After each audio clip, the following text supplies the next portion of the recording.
സർക്കാർ ഏജൻസികൾക്ക് IFFK സൗജന്യ പാസുകൾ നൽകുന്നത് നിർത്തലാക്കുമെന്ന് ചലച്ചിത്ര അക്കാദമി ചെയർമാൻ റസൂൽ പൂക്കുട്ടി. പാസുകൾ സിനിമയെ സ്നേഹിക്കുന്നവർക്ക് മാത്രമാക്കും. ഗൾഫ് ഉൾപ്പെടെ വിവിധ രാജ്യങ്ങളിൽ IFFK എഡിഷൻ സംഘടിപ്പിക്കും. ക്യാൻ ഉൾപ്പെടെയുള്ള മേളകളിലും IFFKയിലെ മലയാള സിനിമകൾ പ്രദർശിപ്പിക്കാൻ നടപടിയുണ്ടാകുമെന്നും റസൂൽ പൂക്കുട്ടി പറഞ്ഞു. ഞാൻ ആദ്യമായി നിർത്താൻ പോകുന്ന സംബന്ധം അറിയാം. ഈ IFFKയുടെ സമയത്ത് ഒരുപാട് ഗവൺമെൻറ് ഓഫീസസ്, മിനിസ്റ്റേഴ്സ്, അതായത് മിനിസ്റ്റേഴ്സിൻ്റെ ഓഫീസ് മാത്രമല്ല, ഈ മറ്റ് ഗവൺമെൻറ് ഓഫീസസ്, പോലീസായാലും ഇവരെല്ലാവരും പാസ് ചോദിക്കും ഫ്രീ ആയിട്ട്.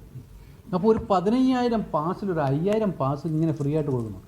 ഇവരാരും ഒരു റിയൽ സിനിമ പ്രേമികളാണെന്ന് ഞാൻ കരുതുന്നില്ല. അത് നിർത്തുക എന്നുള്ളതൊരു ഈ IFFKയെ സംബന്ധിച്ചോളം വളരെ ഇമ്പോർട്ടൻ്റ് ആയിട്ട് കാര്യമാണ്.